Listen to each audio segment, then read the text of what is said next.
নমস্কাৰ future focus Assam YouTube চেনেলটোৰ ভূগোল বিষয়ৰ অন্য এটা অতি গুৰুত্বপূৰ্ণ ভিডিঅ'লৈ মই মনোৰঞ্জন হাজৰিকাই আপোনালোক সকলোকে স্বাগতম জনালোঁ। আজি ভূগোল বিষয়ৰ পাৰ্ট 5ত national park and wildlife sanctuaries of India টপিকটো আপোনালোকৰ মাজলৈ লৈ আহিছোঁ, য'ত আমি পৰীক্ষাসমূহত আহি যোৱা প্ৰশ্নৰ লগতে গুৰুত্বপূৰ্ণ টপিকসমূহ ইয়াৰ লগত আলোচনা কৰি যাম। গতিকে ভিডিঅ'টো প্ৰথমৰ পৰা শেষলৈ আপোনালোকে চাই যাব। আহকচোন পলম নকৰি ভিডিঅ'টো আৰম্ভ কৰোঁ। আজি ভিডিঅ'টোৰ প্ৰথমটো প্ৰশ্ন, wildlife protection act was enacted by Indian government in.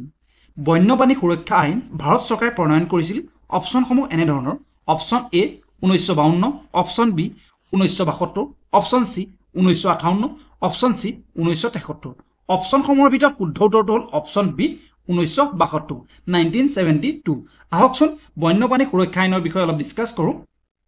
বন্যপ্ৰাণীসমূহ সুৰক্ষা আৰু সংৰক্ষণৰ বাবে 1972 চনত 9 ছেপ্টেম্বৰ তাৰিখে ভাৰত চৰকাৰে সংসদত এই বিলখন পাছ কৰিছিলে। এই বিলখনৰ অনুযায়ী ভাৰতৰ জীৱ জন্তু চৰাই চিৰিকটি মাছৰ অবৈধ যি চিকাৰ হৈ আছিল সেই চিকাৰসমূহ বন্ধ কৰা হৈছিল। Question number 2, the state in which the Jim Corbett national park is located.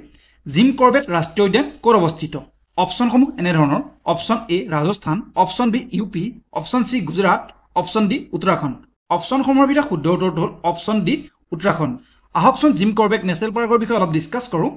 ভাৰতৰ আটাইতকৈ পুৰণি ৰাষ্ট্ৰীয় উদ্যান উত্তৰাখণ্ডত অৱস্থিত জিম কৰবেট নেশ্যনেল পাৰ্কক প্ৰথমে 1936 চনত হেইলি নেশ্যনেল পাৰ্ক বুলি 1936 চনত জনা গৈছিল। ঠিক আছেনে?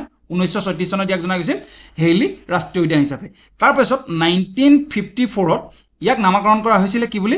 ইয়াক নামাকৰণ কৰা হৈছিলে ৰামগংগা নেশ্যনেল পাৰ্ক বুলি নামাকৰণ কৰা হৈছিল, আৰু পাছলৈ ইয়াক জিম কৰবেট নেশ্যনেল পাৰ্ক বুলি। কথাখিনি ক্লিয়াৰ হ'ল? ইয়াৰ নাম আমি তিনিটা পালোঁ: হেইলি, ৰামগংগা আৰু gym Corbett national park. Question number 3, which state has the highest number of national park in India. ভাৰতৰ কোনখন ৰাজ্যত সৰ্বাধিক সংখ্যক ৰাষ্ট্ৰীয় উদ্যান আছে? অপশ্যনসমূহৰ ভিতৰত শুদ্ধ উত্তৰটো হ'ল অপশ্যন চি MP বা মধ্যপ্ৰদেশ। মধ্যপ্ৰদেশত বৰ্তমান 12খন ৰাষ্ট্ৰীয় উদ্যান আৰু 29খন বন্যপ্ৰাণী অভয়াৰণ্য আছে। টাইগাৰৰ অৱস্থিতি বেছিকৈ থকাৰ বাবে ইয়াক টাইগাৰ ষ্টেট হিচাপেও মধ্যপ্ৰদেশক নামাকৰণ কৰা হয়। আৰু একেবাৰে লেটেষ্ট 2008 চনৰ 14 ডিচেম্বৰত কি বুলি কুনুপালপুৰক বন্যপ্ৰাণীৰ অভয়াৰণ্যৰ পৰা ৰাষ্ট্ৰীয় উদ্যানৰ মৰ্যাদা প্ৰদান কৰে। কাক? কুনুপালপুৰ। কথাখিনি ক্লিয়াৰ হ'ল? পৰৱৰ্তী প্ৰশ্নলৈ আহিব পাৰোঁ। কুৱেশ্যন নম্বৰ 4 আৰু মষ্ট ৰিপিটেড কুৱেশ্যন হয় এইটো। আপোনালোকে পাৰিব বুলি মই আশা কৰোঁ, কিয়নো অলৰেডি আমি এই বিষয়ে ডিছকাছ কৰি আহিছোঁ। Which was the first national park in India?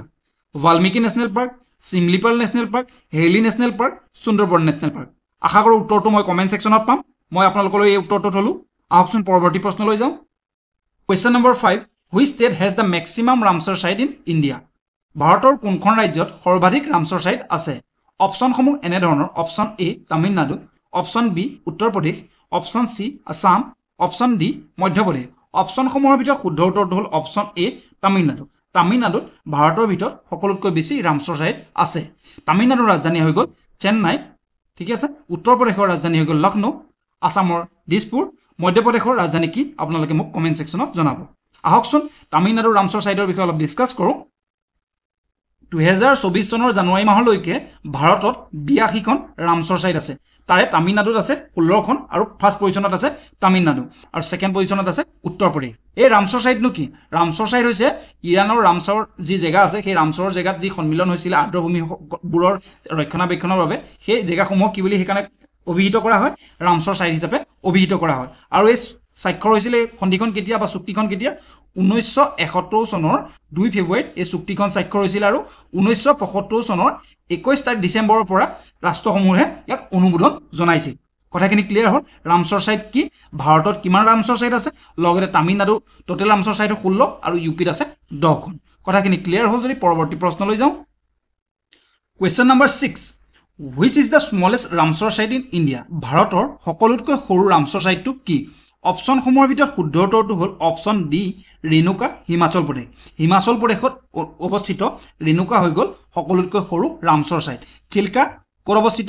Orissa. কলেৰু ক'ত অৱস্থিত? অন্ধ্ৰপ্ৰদেশ। পুলিকট কটক তামিলনাডুত অৱস্থিত। ইয়াৰ উপৰিও এটা কথা মনত ৰাখিবলগীয়া, চিল্কা লেক উৰিষ্যাৰ আৰু কেওলাদেউ নেশ্যনেল পাৰ্ক ৰাজস্থানৰ, এই দুখন আছিলে ভাৰতৰ প্ৰথম দুখন Ramsar site.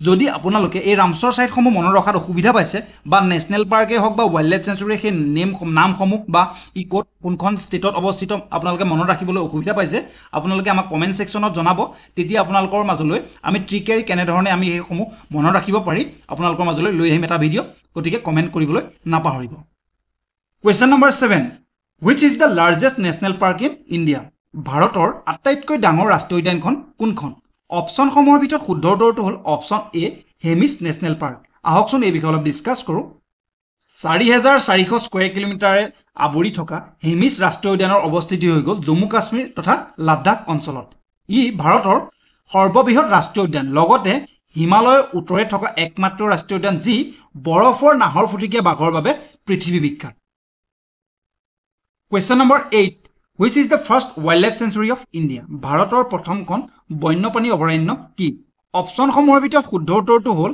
Option D Manas national park আহকচোন এই বিষয়ে অলপ ডিছকাছ কৰোঁ ভাৰতৰ তথা অসমত অৱস্থিত মানাস ৰাষ্ট্ৰীয় উদ্যান যাক আগতে জনা হৈছিল মানাস বন্যপ্ৰাণী অভয়াৰণ্য দেশৰ ভিতৰতে প্ৰথমখন অভয়াৰণ্য ই ৱৰ্ল্ড হেৰিটেজ চাইটো হয় 1985 চনত ইয়াক ৱৰ্ল্ড হেৰিটেজ চাইট হিচাপে আখ্যা দিয়া হৈছিল য'ত বাঘ্য সংৰক্ষণ হাতী সংৰক্ষণ জৈৱমণ্ডল সংৰক্ষণ কৰাও হয় ইয়াৰ লগতে বন্যপ্ৰাণী অভয়াৰণ্যৰ ক্ষেত্ৰত ৰন্থাম্বৰ ৰাষ্ট্ৰীয় উদ্যান য'ত ৰাজস্থানত অৱস্থিত এই ৰাষ্ট্ৰীয় উদ্যানখন ভাৰতৰ ভিতৰতে আটাইতকৈ ডাঙৰ বন্যপ্ৰাণী অভয়াৰণ্য কথাখিনি ক্লিয়াৰ হ'ল question number 9 which is the following is a national park of union territory of India নিম্নলিখিত কোনখন ভাৰতৰ কেন্দ্ৰীয় শাসিত অঞ্চলৰ ৰাষ্ট্ৰীয় উদ্যান অপশ্যনসমূহ এনেধৰণৰ option A North Button Island national park option B Orang national park option C Periyar national park option D Silent Valley national park আমি সকলোৱে জানো সাইলেণ্ট ভেলী নেশ্যনেল পাৰ্ক অৱস্থিত কেৰালাত পেৰিয়াৰ অৱস্থিত তামিলনাডুত ওৰাং অসমত আৰু নৰ্থ বটন আইচলেণ্ড হৈ গ'ল ক'ত আন্দামান এণ্ড নিকোবৰ দ্বীপপুঞ্জত কথাখিনি ক্লিয়াৰ হ'ল গতিকে আমাৰ শুদ্ধ উত্তৰটো হ'ল option A question number 10 Saddle Peak national park located in Saddle Peak national park অৱস্থিত অপশ্যনসমূহৰ ভিতৰত শুদ্ধ উত্তৰটো হ'ল option B Andaman and Nicobar Andaman and নিকোবৰৰ উত্তৰ আন্দামানত এই নেশ্যনেল পাৰ্ক অৱস্থিত question number 11 which national park in India was previously known as Wandur National Park ভাৰতৰ কোনখন ৰাষ্ট্ৰীয় উদ্যানক আগতে ৱাণ্ডুৰ ৰাষ্ট্ৰীয় উদ্যান বুলি জনা গৈছিল অপশ্যনসমূহৰ ভিতৰত শুদ্ধ উত্তৰটো আমি সকলোৱে জানো option A Mahatma Gandhi marine national park আহকচোন এই বিষয়ে অলপ ডিছকাছ কৰোঁ আন্দামান এণ্ড নিকোবৰ দ্বীপপুঞ্জৰ ৰাজধানী পোৰ্ট ব্লেয়াৰৰ পৰা প্ৰায় 29 কিলোমিটাৰ দূৰত অৱস্থিত ৱাণ্ডুৰ ৰাষ্ট্ৰীয় উদ্যান বা যাক আগতে কি বুলি জনা গৈছিল মহাত্মা গান্ধী সামুদ্ৰিক ৰাষ্ট্ৰীয় উদ্যান বুলি জনা গৈছিল ইয়াৰ টোটেল এৰিয়া হৈ গ'ল